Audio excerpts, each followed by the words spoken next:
The city of Westland joined the lawsuits over the opioid crisis that has plagued the nation. The city council voted unanimously to join a lawsuit being spearheaded by the Bernstein law firm against manufacturers of opioids. This is something the city of Westland has been taking a look at for a while. It's an issue that affects all of us. And that's what we're going to talk about today with our four guests. Mark Bernstein from the Bernstein law firm is with us alongside our city attorney, Jim Fausone. I'll also be talking with our Deputy Police Chief, Brian Miller, and Westland Fire Chief, Mike Stradtner. Taking a look at regional and national issues from a local perspective, you're watching In the W.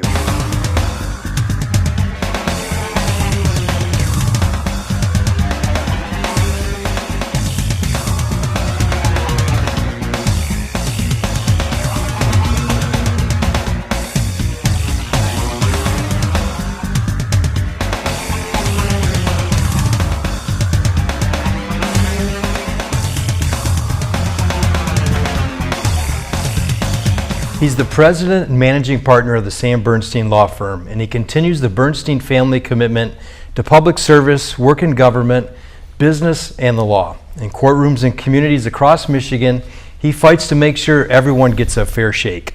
And with him is our city attorney who concentrates his practice in business matters, municipal representation, veterans disability law, and environmental regulation. Welcome to the show, Mark Bernstein, Jim Fausone. Great to be here. Thanks for having me. Thanks for having us, Mayor. Yeah. Well, so today we're going to focus on the city of Westland. We're one of the most recent communities to join the mass action lawsuit against the opioid manufacturers. And Mark, we recently contracted with your firm to represent us. So can you maybe give us a little brief overview of the suit? Yeah. First of all, thank you for having us.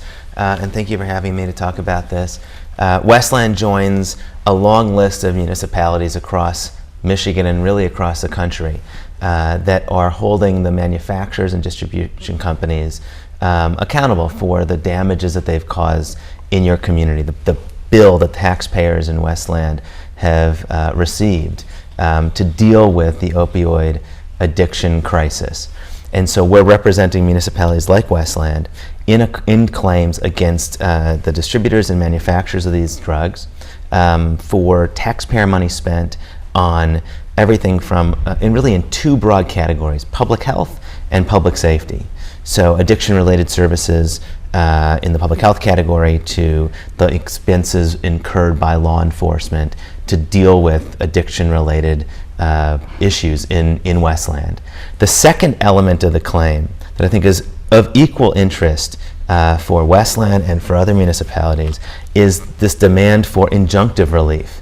In other words, demanding that these defendants conduct business differently, that they stop the diversion, misuse, and misrepresentation of these drugs that we think has fueled this crisis. So Mark, how many other communities now? I mean, and this thing's continuing to grow on a daily basis. Yeah.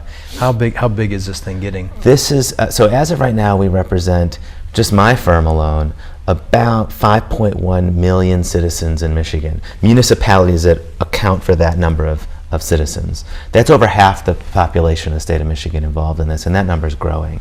There are hundreds of municipalities across the country. In Michigan, it is cities like Westland and the city of Detroit and the city of Grand Rapids, and then counties like Macomb and Ingham and Genesee and Saginaw, Washtenaw, all across the state. Counties and cities are pursuing these claims. So roughly 55 clients, municipal clients, and over 5 million citizens.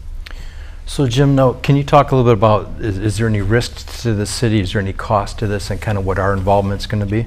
So in this particular mass action, all of the costs are really being borne by the attorneys who are advancing the causes of action for the municipalities. And this is a business model that certainly Mark's firm has, but there are other firms who have the same business model. So there is no cost risk to the city of Westland and its residents to be engaged in this process. Obviously, there's going to be time involved in city employees developing the information that explains the damages and the particular nature of the costs incurred by the city of Westland. So that's time that's otherwise they would be spending on something else. But again, in this sort of instance, I think it's well worth it, and it's certainly the best model to try to address a industry-wide practice that has shifted costs to municipalities and individuals as well.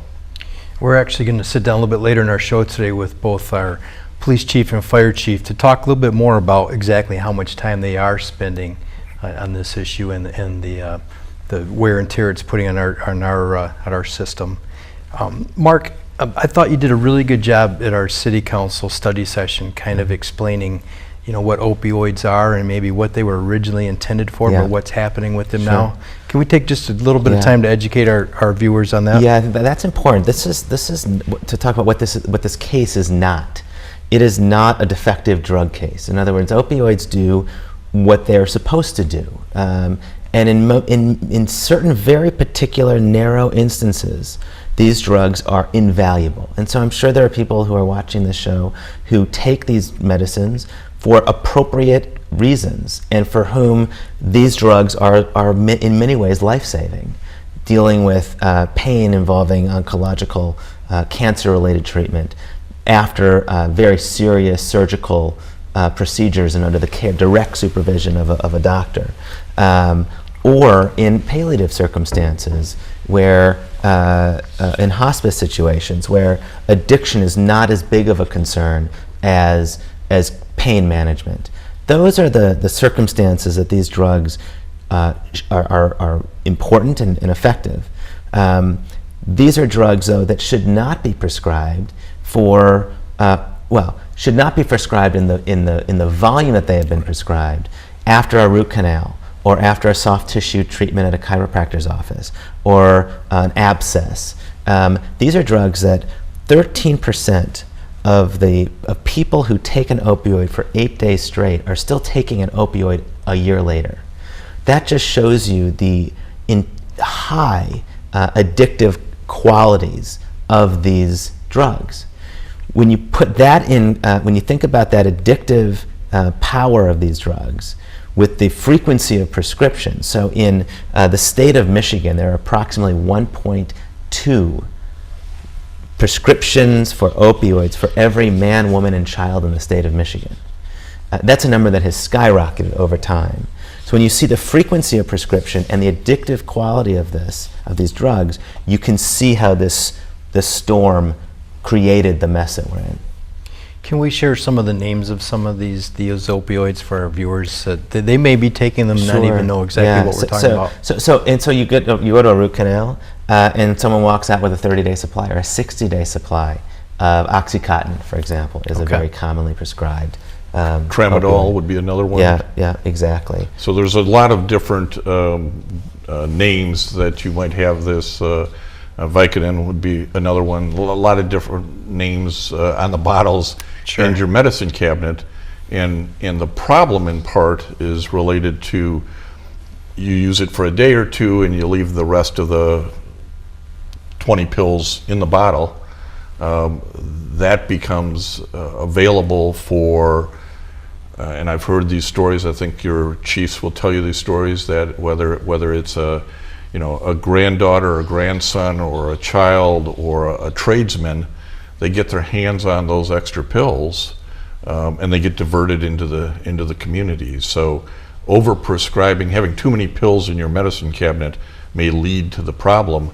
And again, as Mark says, this is a national problem. The Drug Enforcement Administration, the FDA, law enforcement, mayor's conferences are all trying to get folks to get those drugs out of their medicine cabinet into diversion programs, turn the pills in at the PD. Do not flush those pills down your toilet, because that just puts those pills and chemicals into our water stream.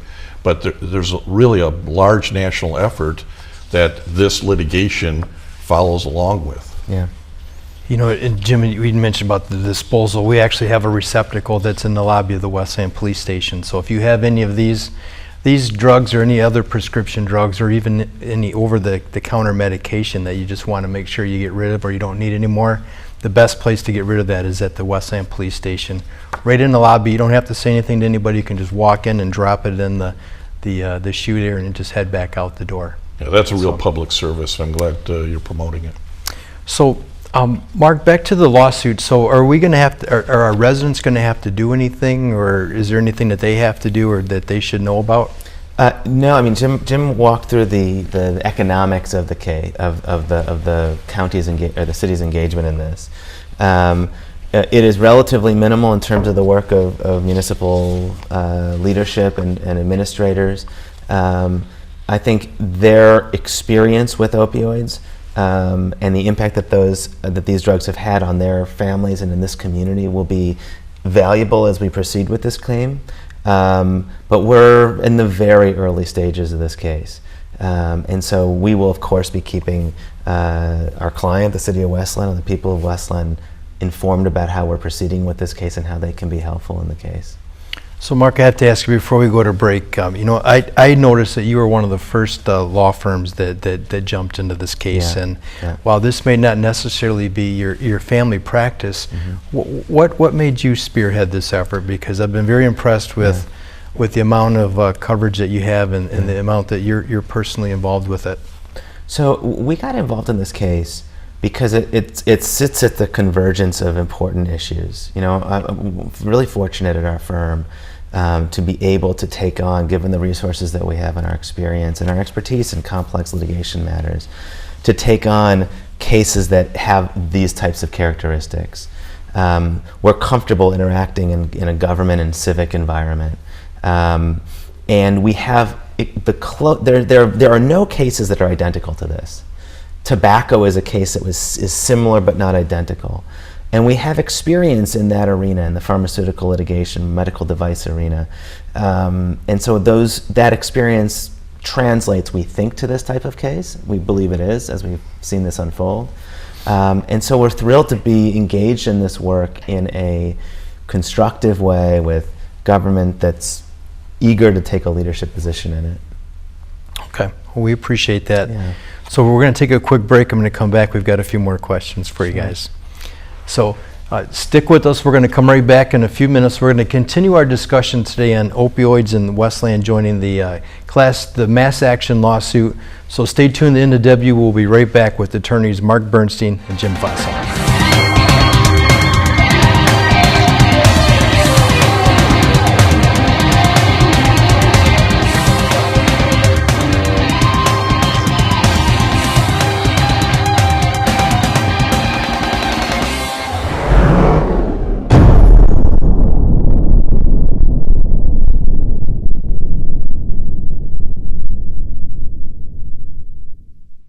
Well, Thomas, you've got pre-diabetes, but with more exercise and a change in diet, it can be reversed.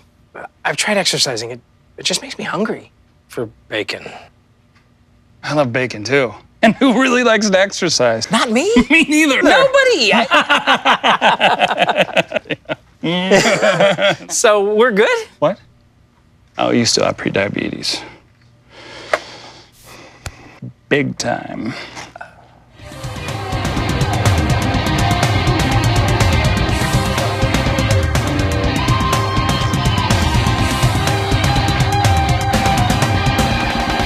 Welcome back to In the W. We're going to continue our conversation today with attorneys Mark Bernstein and Jim Fausone, talking about the opioid epidemic and Westland's decision to join other communities as part of a mass action lawsuit. So, gentlemen, as we continue our conversation, we talk about a mass action lawsuit. What's the difference between a mass action and a class action, and how long does one of these things typically take? You want to talk about the mass class Happy to. Sure, difference? it's a distinction that only lawyers would appreciate. But a mass action, which is this type of case, is one where municipalities like Westland have an individual, autonomous, your own case, and you proceed in the litigation in what's called the multi-district litigation court, which is in the Northern District of Ohio. You get to share the evidence gathered by other municipalities in this process. It's coordinated by a group called the Plaintiff Executive Committee that our team sits on. representing hundreds and hundreds of claimants across the country. A class action, in contrast, which this is not, are very important and effective ways to litigate complex cases. But in those cases, there's one plaintiff that essentially represents all of the plaintiffs in the case. You lose some control if you're not the lead plaintiff in a class action case. That's what this case is not. The City of Westland, at the end of the day, will have it has its own complaint filed in court with its own counsel and its own, all the elements of it that the city controls in large respect. So in a class action, which we have some, and our residents have some experience with here in the City of Westland, everybody kind of gets treated the same. The class is, for example, all the residents, and it sort of all gets blended together. Their individual damages don't really count. It's the blend, if you will. In the mass action, Westland is standing alone. It's not one of 55 other cities and all your damages are going to get blended away. You're going to get to use all the information developed in those 55 other cases, as Mark suggests. But that's sort of the difference. Westland's issues will really get addressed as Westland's issues and not get blended across the state. That might be a way for people to understand the difference between the two. You know, there's been a little bit of confusion since we've joined in. The confusion is, are we suing the manufacturers, the distributors, the doctors? I mean, who exactly is the lawsuit focused on? So in this claim, in the City of Westland's claim, the claims that we're working on, the defendants are the distribution companies, the manufacturers, and some large retailers. No physicians, medical professionals, providers are part of the list of defendants in our case. Okay. And these are the defendants in our case are, we allege, have in almost every respect paid enormous fines already to the DEA, to the FDA, and to other state attorneys general. It's important to note. Yeah, actually, can I interrupt on that? Because sure. It really is something that I think is easy to get lost on. While the City of Westland is proceeding here, there's already been all kinds of legal action at the federal level, and these large manufacturers and distributors have already admitted or settled with the federal government on very similar types of issues and said, yeah, we did some things we shouldn't do, but we're going to keep doing what we're doing because paying fines is part of the cost of doing business. And if you remember, Mark said in the first segment, one of the things, the injunctive relief they're trying to get is, hey, we want you to do business differently. And I think maybe that will help explain this a little bit for why you're targeting those particular defendants. We've also seen, conduct and behavior change since this litigation started. There have been, as Jim mentioned, other 41 attorneys general across this country, including Michigan, are engaged in actions against the very same defendants that are involved in our litigation. Prior to that, or concurrent with it, the DEA and other state attorneys general in prior claims have already succeeded in imposing fines and sanctions and penalties and some guilty verdicts against some of the very same defendants that are listed in the case that Westland's involved in. This case is fundamentally involved. The real crux of the case that Westland's involved in is getting taxpayer money back. It's great that you've paid penalties and fines to the DEA. It's great that you've changed some of your conduct. But we are still getting stuck with a huge huge bill that's been the burden of taxpayers. And so we're just getting our money back is really the fundamental motivation behind the financial element of this case. The injunctive relief is its own piece that is unique to Westland. You know exactly how these defendants should stop doing business in Westland as it affects your community, your taxpayers, the population in this city. And so having a seat at that table, being engaged in the outcome of this litigation is, we believe, essential for municipalities that have the courage to take a leadership position on this, which Westland is doing. Haven't we also seen too the manufacturers are starting to maybe make some changes in the way they do business? Have we Yes. seen that? Mayor, you and I have spoken about as you were going through the due diligence process of trying to decide should Westland get involved in this, and which law firm should they get involved with. Part of that, during that due diligence earlier in the year, one of the things that happened that I think sort of helped cement that, yeah, this is heading in the direction we need to be in, was Purdue Manufacturing, which was a very large entity that it said, we're going to stop sending sales reps out pushing opioids onto healthcare providers so that they might overprescribe. They recognized that the fundamental problem here was their business model was, we need to manufacture and push as many of these out of the factory as we can, but we need somebody to help sell it at the other end. And they've now pulled back and said, we're not going to send out all those sales reps we were doing. It's sort of an implicit acknowledgement that, yeah, we were out there pushing the heck out of this stuff because we were cranking it out of the factory for profit margin. These guys were, like many of the defendants, working to minimize the perception of the addictive qualities of these drugs. In some instances going so far as to say that they're not addictive, clearly not true, and at the same time pushing, like, take the brakes off the car and also put your foot on the pedal with these sales tactics. And that through misrepresentation and tolerating the diversion that was going on for these medicines. Well, it's as you guys mentioned, it's a national issue, and I can tell you at the U.S. Conference of Mayors that the mayors across America have identified this is the #1 issue that they're facing in cities like Westland, but in big cities, small cities, counties, all across the United States. So I feel comfortable with the city of Westland stepping up to take a leadership role in this. And Jim, I know that you've worked with your colleagues in other communities around us that are joining as well, and I know they've asked you kind of what our participation is. In fact, just last week I was in my office, received a phone call from one of the local supervisors who was up in Lansing, and he said, I just want to make sure, I know Westland's in the leadership on this, tell me exactly what they're doing, because I think for everybody there's this little bit of concern that from a municipal standpoint, you're going out and doing something a little bit unusual, and there's some comfort in knowing that others are doing it as well. And Mark's mentioned all of the cities that they represent, but in our local area, Canton Township, the city of Livonia, and others are likewise making the decision to get involved in this sort of mass action to recover that taxpayer money that's been spent on this crisis that's really been made by the manufacturers and distributors.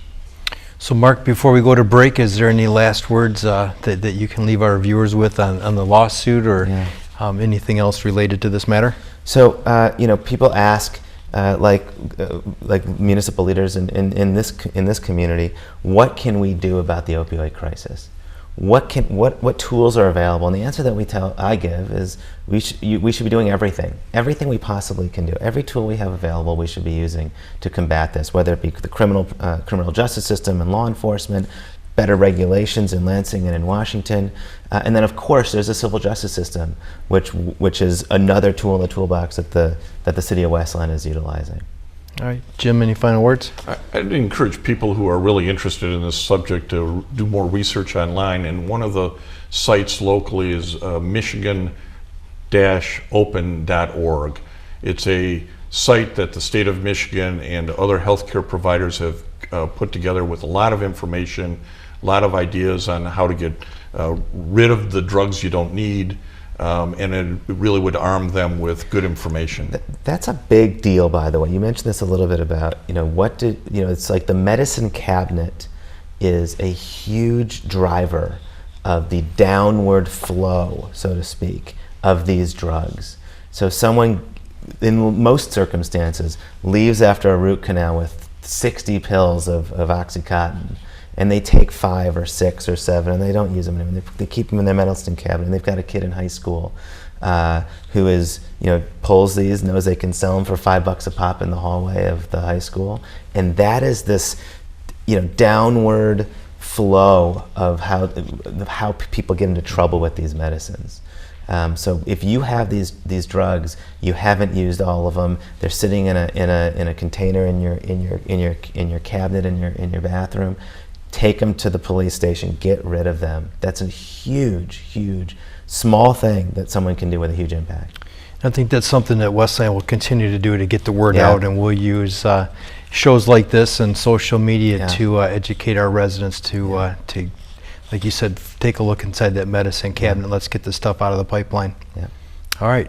Well, I appreciate both of you for being here today. We appreciate your expertise and leadership on this position. And Mark, maybe we can have you back as this lawsuit continues to move down the path. And Be really honored to do that. Thank you. all right. Well, thank you both. So we're going to take another short break. When we come back, we're going to be joined by a couple of men who see the effects of this opioid crisis from a different view. We're going to sit down with our police chief and fire chief, and we're going to talk a little bit about the effects it's having on public safety here in the city of Westland. You're watching In the W.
Don't wait. Communicate. Make your emergency plan today.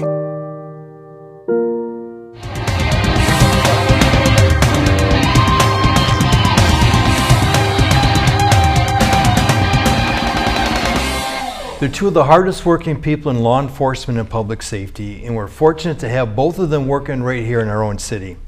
To talk to us about the opioid crisis and what they're seeing on a regular basis in our community is our Deputy Police Chief Brian Miller and Fire Chief Mike Stradtner. Welcome to In the W, gentlemen. Thanks for having Thank you, me. Mayor. Thank you for having us. Well, we appreciate you being on today, and today's topic on our show is we've been talking about the opioid epidemic that's kind of spread across America, and it even affects us here in the city of Westland. We talked with attorneys Sam Bernstein and Jim Fausone. We talked about the city of Westland joining a mass action lawsuit to push back on the manufacturing and distribution of these opioids. So what we want to do with this segment, gentlemen, is kind of talk about the effects it's having here locally, and both the police and fire department. You're on their front lines, and this is something that you guys are dealing with on maybe even a daily basis now. So we'll give you both maybe a chance to start off, and we'll start off with Deputy Chief Miller to kind of talk about how this is changing the way the police department addresses it, and then we'll go to Chief Stradtner. Yeah, so thank you, Mayor. So really with the opioid crisis that's going on nowadays, we've just seen the biggest change to our operations is just the resources that are involved with this crisis. We're seeing a lot of overdose cases, not only fatal overdoses, but overdoses where the fire department is able to respond and bring them back. So it is a very big resource drain on us to handle all these runs. We take great pride in following up on these cases. We have a detective bureau that's very active in following up on them, but they are very resource intensive. And that is really just kind of the immediate, dealing with an opioid run or an opioid overdose. And that's not really even taken into account a lot of the things that come along with opioid and drug use in general.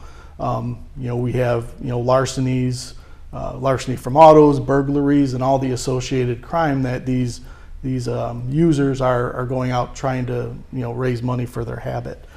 So it really is a far-reaching problem with a lot of issues that go beyond the obvious. Chief Stradtner, how about you on the EMS side? How's things changing for you as far as this new opioid?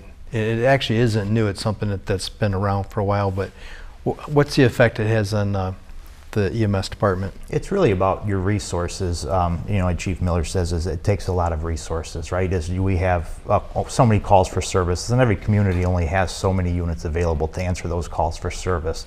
So as we see a crisis such as the opioid epidemic coming along and those calls for service are increasing as a result, it ties up our resources that could be on other runs. I think that's really the basis of why the city of Westland and other communities are getting involved with this lawsuit is, you nailed it, Chief, resources. And I think we heard it from both police and fire is the amount of our resources now that are going into dealing with overdoses and some of the illegal activity that follows it. So I know that we're asking you now as part of this lawsuit, and just because it's good business practice now, to kind of keep track of your time on this and keep track of the drain it's putting on our department, so that we can try to recoup some of those dollars, because those are dollars that we should be spending on other areas in public safety. So Deputy Chief Miller, we talked a little bit about some of the names of the drugs, and we talked about the oxycodone and some of the other names. So just to clarify for our people, are there any other names that we need to talk about? And you have any advice for parents that maybe have some of these drugs in their homes? Well, I think really as far as street names and stuff like that, H, black tar, associated with heroin itself. Fentanyl is also another drug that's out there. Not necessarily any street names for that, because it's usually packaged as heroin, but that's something that is out there also. As far as I believe one of the second part to that was what should parents look out for in the home, and really just with any type of drug use or anything like that, you're going to see, because it hits you pretty hard when you become addicted to an opioid. It's going to be some major changes in behaviors. So just kind of keep an eye out for your kids. See if they've had any mood swings, radical changes in behavior, and kind of going back to my earlier point about kind of the associated issues with drug use is, do you have money in your home that's coming up missing? Did they get picked up for a retail fraud at one of the local stores? That kind of seems out of place. So it's just really about being connected with your kids. And I know we've hit on it in the previous segments, but also prescription pills. If you have prescription pills in your home and you need to take them, then make sure they're under lock and key. They're hidden somewhere. Count them. Count the pills you have. How many should be in there? And then most importantly, if you're done with them and you don't need them, we've had the drop box in our police department lobby for a long time. I think that's a great resource for the citizens of Westland.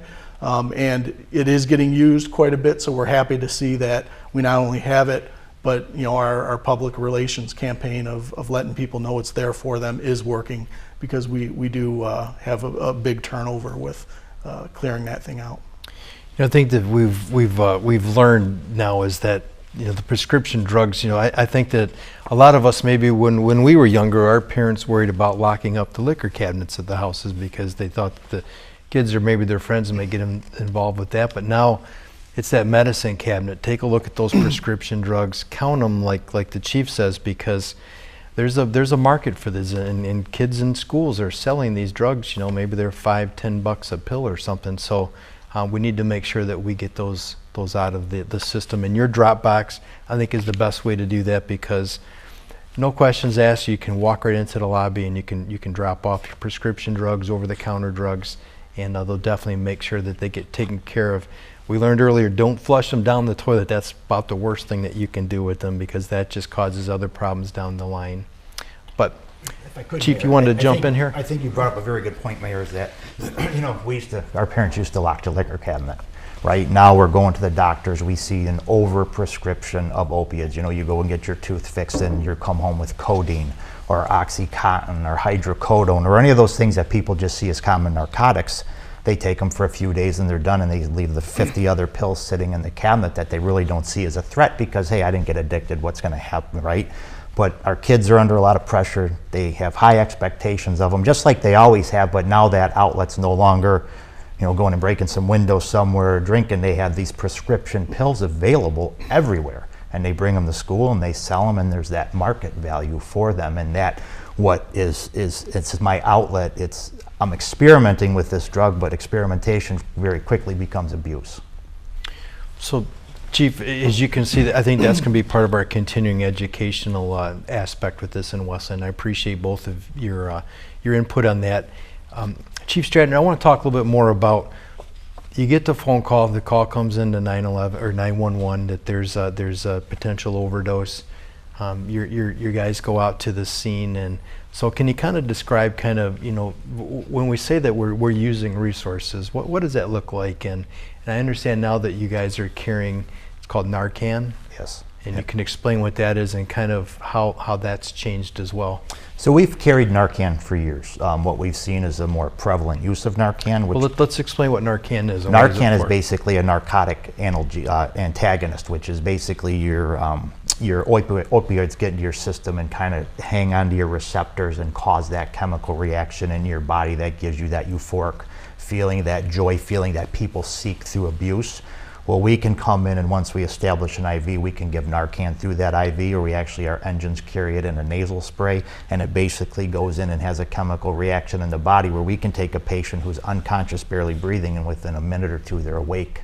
As they start mixing opiates with, heroin with stronger medicines, it takes more of that Narcan to wake them up. So when we look at it from an EMS perspective, it's the time of that initial 911 call to our units are going out the door, they're arriving on scene. And the way we track our data, we track it between opiate abuse, heroin abuse, and then obviously a lot of your opiate abuse is accidental, right? Over 2 million Americans admit to misusing opiates. The problem is that those 2 million Americans now convert into 80% of them ultimately turn to heroin abuse because it's a cheaper, more efficient option that they can get easier on the street to the black market. So our units are tied up on scene. Every run we go on, typically on a run like that, we'll send 4 people because typically the call comes in as they're breathing or they're breathing very shallow and they're turning blue. Those calls always result in the police department responding as well. So now you could have as many as 6 to 8 people tied up on one patient.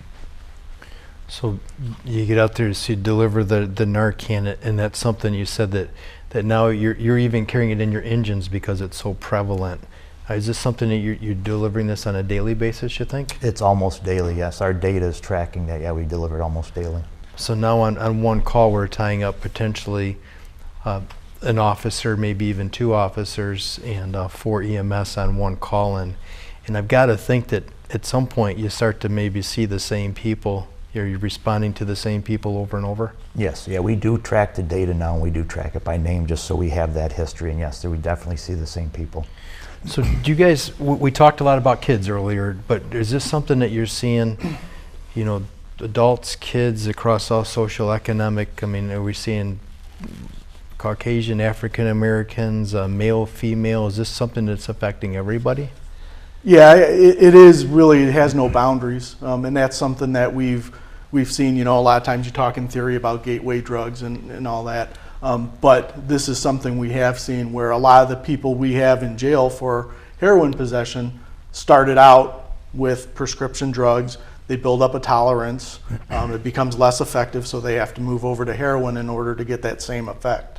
And we have seen that just because of, I think there were some numbers quoted earlier as far as the number of prescriptions that are out there. When you have that many prescriptions out there, it's just going to ensnare that many more people. And we have seen that actually come true with who's ending up in our jail. So Deputy Chief, the PD's been pretty proactive. Obviously the fire department is too, but can you talk about maybe a little bit about your partnership with GrowthWorks? Sure. So In 2013, Westland was the second highest number of deaths from overdoses in Michigan. That number dipped a little bit in 2014, but then we saw another spike in 2015 to where we are the number 2 city behind Detroit, which is obviously much, much larger. So Chief Jed Ruzick, he realized that, hey, we're not going to arrest our way out of this problem, and we have to be proactive. So one of the things that we've done is we've partnered with Families Against Narcotics, the Wayne County chapter. Chief Jed Ruzick actually sits on the advisory board of Families Against Narcotics. And then the other program that you've mentioned with GrowthWorks, we're actually in a consortium with Livonia, Canton, and Northville. And this is a program to where St. Mary's Hospital is going to guarantee a certain number of beds for people with opiate addiction, because that does seem to be one of the biggest problems, is when somebody wants help, it doesn't do any good to get them help next week, because when you're a drug addict and you're addicted, next week you might not want that help. So that's really kind of the theory behind this, is having beds available to get people that help that they need when they are ready to accept that help. So that is one of the things that we're looking forward to implementing here real soon, and I think it's going to be a good proactive measure to get out in front of this problem. All right, well, thank you. Chief, any final words? And, well, a big part of what Chief Miller's talking about is that data collection, right? So we were in charge of this, tasked with this consortium of 4 communities to start collecting data on opiates. And now this Conference of Western Wayne is now requiring that all Western Wayne County communities track that data and get it back. And those programs are so important because they get that immediate referral into a program. Okay. Well, gentlemen, this is obviously a very serious crisis that's affecting Westland, but it's also affecting cities all across the United States. So I feel comfortable that Westland is starting to move into a leadership position on it. We're going to continue to educate our residents. We're going to continue to move forward in this lawsuit. And kind of where I see us going from here is now I think the next thing we have to do is engage the public. We had talked about putting a task force together of some people in Westland and maybe some folks in the health field to maybe perhaps put together a town hall meeting and bring in the residents. And we want to hear from the parents out there and the family members that have had some personal issues, so that as we continue to craft our response to this issue, that we're looking at the personal side of it. I mean, it's great that we're going into a lawsuit to try to recapture some of our resources, but the real damage is being done in our homes across our community. So that's something that we want to make sure that we're doing everything we can to try to put an end to this, at least here in the city of Westland. All right, gentlemen, we'll keep up the good work, and as this continues to move forward, we'll continue our conversation. All right. Thank you, Mayor. All right. I want to thank both of these gentlemen for joining us here today, and I also want to thank our other guests on today's show, Attorney Mark Bernstein and Jim Fausone. And I want to thank all of our residents to know that, and I want you to know that we consider this opioid crisis to be a very serious issue, and we're committed to protecting all of our citizens from addiction. We support the efforts of both our police and fire departments as well as the attorneys, and we'll continue to keep you updated on this lawsuit as we move forward. Thank you for watching today's episode of In the W, and we'll see you next time.